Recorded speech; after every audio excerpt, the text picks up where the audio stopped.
National award બી મળેલો છે અને અત્યારે 2023 પદ્મશ્રી મળ્યો અને હવે જીઆઈ ટેગ બી મળી ગયું, એટલે અમારે રોજીરોટીનો કોઈ ઉદ્ધાર થયો છે અને આગળ હજુ અમને અમારી જનરેશનને બી કંઈ આગળ મોકો મળશે.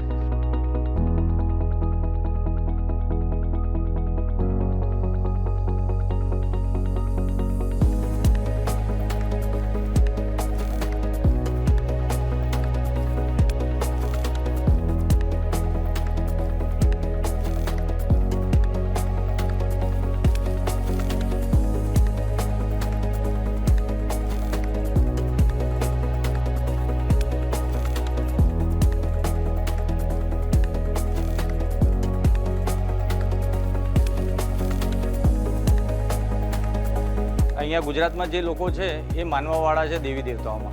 તો નવરાત્રિમાં જે માતાજીની પૂજા પાઠ કરવી હોય ત્યારે અમારા વડવાઓએ માતાની પછડીની ઉત્પત્તિ કરી હતી.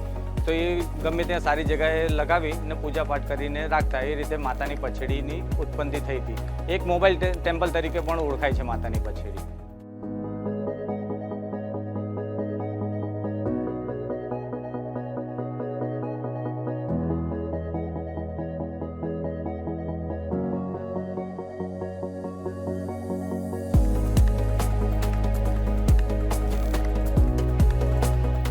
इसमें हम लोग बीच बीच में एग्जीबिशन वगैरह शुरू करते हैं. हैंडीक्राफ्ट डिपार्टमेंट है, खादी ग्रामोद्योग विभाग होता है, भारत सरकार का स्किल डेवलपमेंट होता है, हमारा जो अलग अलग पॉलिसी होता है. तो इसके माध्यम से कैसे ये लोगों का स्किल डेवलपमेंट के साथ अपग्रेडेशन कर सकते हैं, इनका मार्केटिंग को कैसा लाइवलीहुड को बढ़ा सकते हैं. तो इसके हिसाब से हम लोग इनका जो सेल्फ हेल्प ग्रुप होता है, तो इसका जो तरीका में होता है, तो ये हम लोग को करने के लिए हम लोग को ये जो फैमिली के साथ इनके साथ हम लोग को कंटिन्यूएशन हम लोगों का संपर्क रहता है.